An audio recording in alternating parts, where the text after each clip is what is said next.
धर्माचा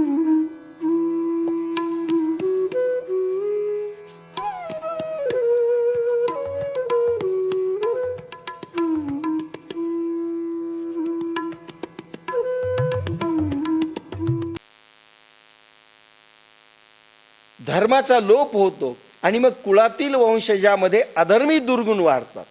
आणि मग आपण म्हणतो अभ्यासाच्या नावाखाली पोरं येत नाहीत, पोरांना येऊ देत नाहीत आपण. मग काय होतं?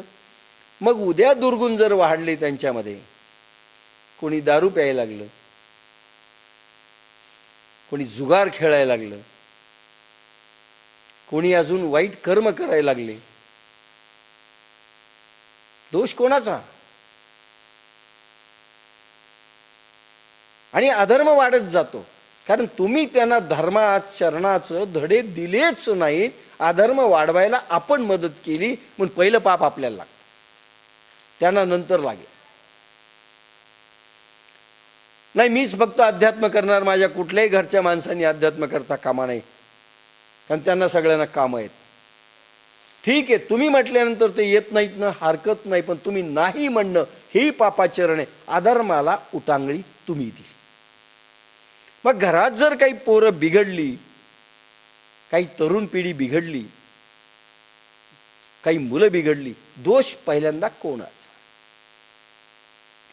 मग अधर्मी दुर्गुण वाढतात किंवा अधर्मी गुणांचा ठेका मिळतो. कोणी टेका दिला? हे अधर्म वाढवण्याकरिता आपण दिला. जसं मांसाहार मध्ये एक श्लोक येतो मनुस्मृतीमध्ये, मांस म्हणजे मारणारा.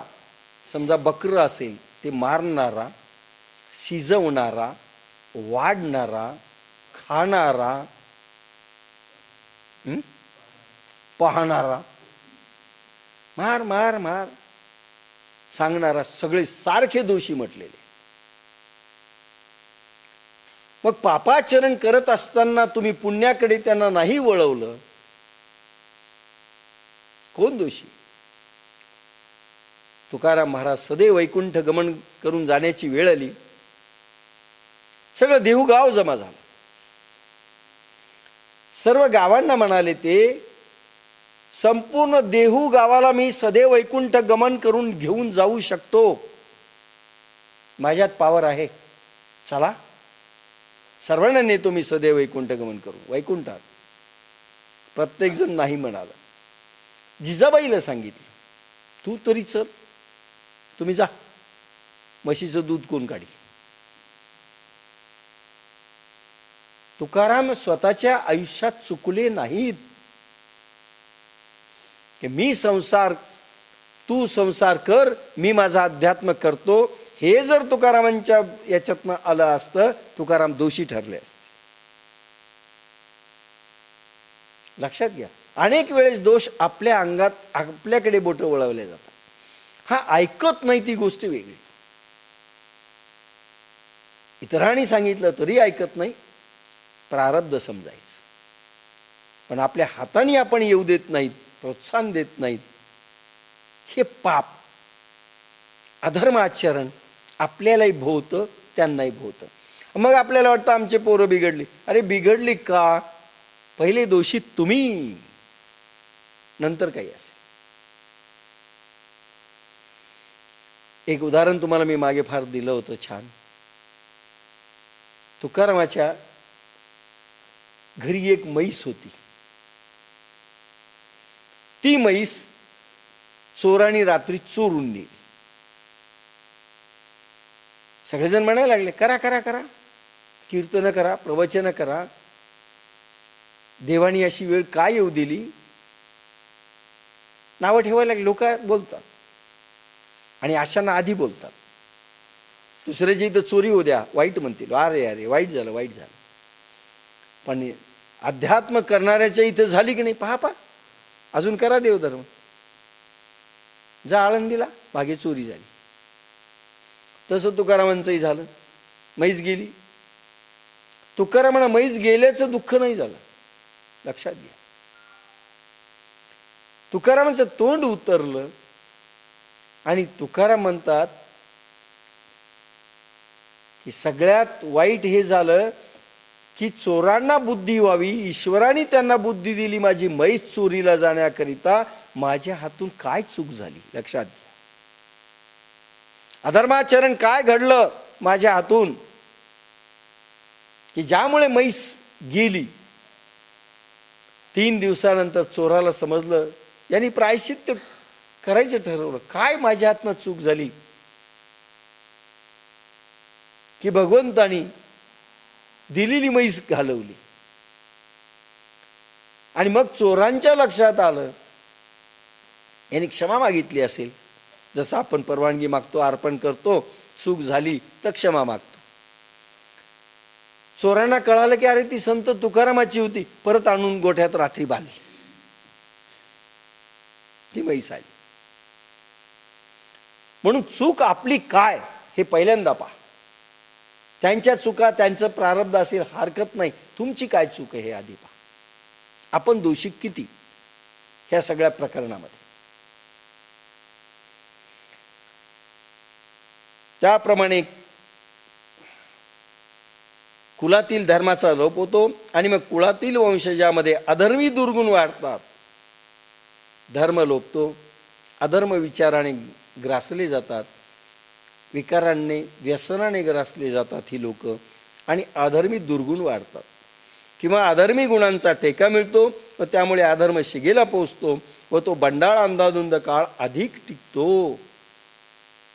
म्हणजे तो काळ जास्त काळ राहतो बरं का. वाईट आलेले दिवस फार काळ राहतात, सुखाचे दिवस फार कमी.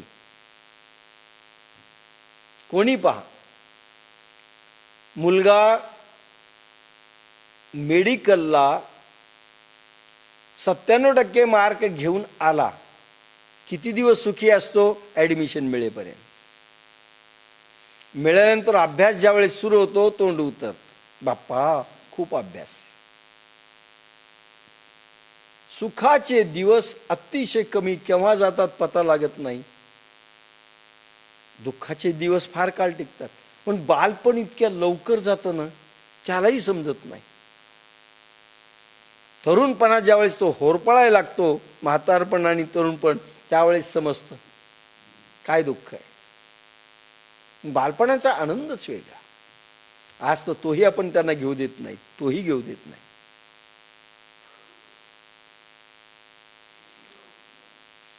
अंधाधुंद काळ हा जास्त काळ टिकतो. भगवंता, तर माझ्यामुळे अनंत काळ पर्यंत पापांचे भोग, अधर्म शिगेला जाईल आणि सगळे राहिलेले लोक अधर्माने ग्रस्त होतील. हे घडेल. 41वा श्लोक. अधर्माविभवात् कृष्ण प्रदूषन्ति कुलस्त्रियः स्त्रीषु द्रष्टा सुवाष्णेय जायते वर्णसंकरः. हे कृष्णा, सर्व कुलात अधर्म पसरल्यामुळे कुलीन स्त्रिया अतिशय दूषित दुराचरणी होतात. हे कृष्णा, कुलोत्पन्ना साध्वी स्त्रिया दूषित होता, चारी वर्णाची परस्पर भेसळ होते. वाडे माजरा अधर्म स्त्रिया करीती भ्रष्ट कर्म, वाडे व्यभिचार स्वैर घडे रक्ताचा संकर, मूळ धर्म जाता बळी माझे आसुरी बंडाळी.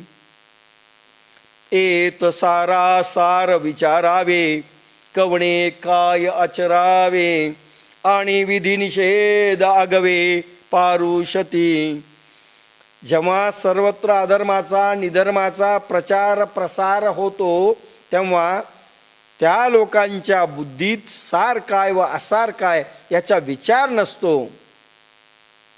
अधर्म ज्या घरामध्ये पसरतो, लक्षात घ्या, सगळे आपल्याकडे किंवा आता वर्तमान काळ पहा काय काय चाललंय, काय घडलं असेल.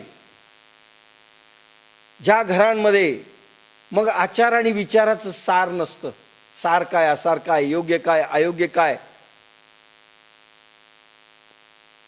स्वार्थ इतका बोकाळलाय, योग्य काय अयोग्य काय दिसत नाही. का? अधर्म शिगेला चाललाय,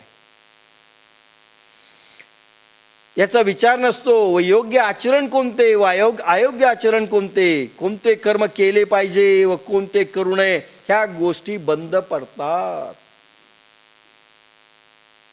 अनेक वेळेस आम्हाला चांगल्या चांगल्याला सुचत नाही काय कसं वागावं. मार्गदर्शन करणाराही कोणी नसतो. शुद्ध भावनेने प्रत्येक जणांचे एक मित्र असतात, काही शिकवतात. अधर्माचे अधर्मी मित्र असतात, ते त्यांना ते शिकवतात. नातेवाईक तसेच, सगळे तसेच. म्हणून सारासार विवेक नष्ट होतो आणि अधर्माकडे कल जास्त वाढतो. त्यामुळे काय घडतं? असता दीप दबडीजे मग अंधकारी रहाटीजे, तरी अजूनी की अडखळीजे जया परी.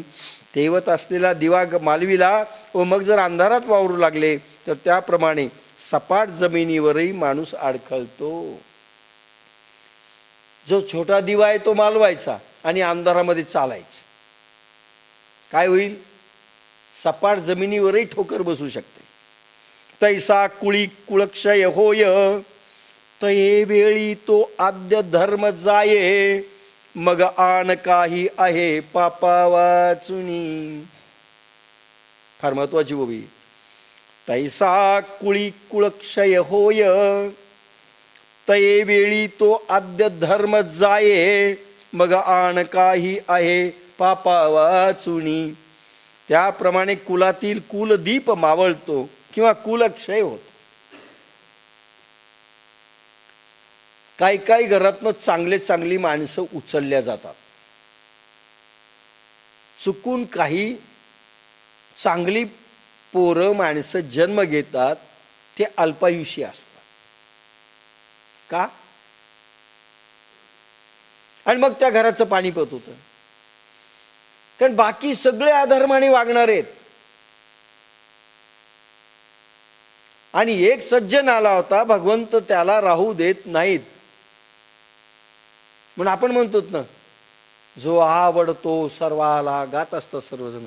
कोणी चांगला माणूस मेला की तोची आवडे देवाला. पापी राहतात, पुण्यवालाला देव उचलून घेतो, कारण तो शिगेला पोहोचलेला आहे त्या घरातला अधर्म. तर ते काय म्हणतात, ज्यावेळेस कुलातील कुलदीप मावळतो किंवा कुलक्षय होतो, चांगली माणसं संपवल्या जातात, विधीकडून दूर नेल्यात येतात. काही घरी पार्टेशन होतं. ठीक आहे, मारायचं नाही ना, याला वेगळं काढा. धर्म आणि अधर्म एका ठिकाणी नांदू शकत नाही. कारण त्यांचे दोष याला लागू नये, त्यांचं पाप यांनी भोगत बसू नये. आपल्याला वाईट वाटत असतं, का असं झालं? काढलं भगवंताने. पापी प्रॉपर्टी खाऊ देणार नाही भगवंत भक्ताला. पापी लोक संगतीत राहू देणार नाही भगवंत. एक तर तुम्हाला उचली, नाही तर त्यापासून तुम्हाला विभक्त कर. संपत्तीमध्ये काही जर पाप असेल तर तीही मिळू देत नाही. देव भक्ता लागी करुणेदी संसार, अंगे सारावार करुणी ठेवी. फार अध्यात्म गण आहे. समजून एक एक एक गोष्ट आपण घेऊ. कुलदीप मावळतो, कुलक्षय होतो. भगवान गोपाल कृष्ण स्वतः असताना कुलक्षय स्वतःच्या हाताने करावा लागला. कारण अधर्म शिगेला गेला होता. भगवंतानी ठरवला होता निजधामाला निघून जावं. चांगल्या लोकांना निजधामाला पाठवतो, स्वतःही निघून गेला आणि स्वतःच्या कुळाचा क्षय करावा. भगवंतानी देखील हाच नियम केलेला आहे. आपल्याला वाटतं भगवंत असताना ते बदलू शकले नाहीत, आपण कसे बदलूत? पुष्कळ वेळेस आपल्याला वाटतं तुम्ही असताना असं झालं. अरे भगवंत असताना झालं त्यांच्या कुलात. अधर्म शिगेला गेला. भगवंत 12 वर्ष निघून गेले, सगळं बुडवल्यानंतर स्वतःही राहिले नाही राहायचं. अधर्माच्या द्वारकापुरीमध्ये हा जगदीश राहील कसा, द्वारकाधीश राहील कसा? त्याप्रमाणे कुलातील कुलदीप मावळतो किंवा कुलक्षय होतो. त्यावेळी मूळचा तत्वविज्ञानी सनातन धर्म अज्ञानामुळे किंवा विज्ञानाच्या अज्ञानामुळे लोपतो. विज्ञान जातं. त्या घरामध्ये ट्रान्समिशन ऑफ पॉवर असेल, विज्ञान जातं.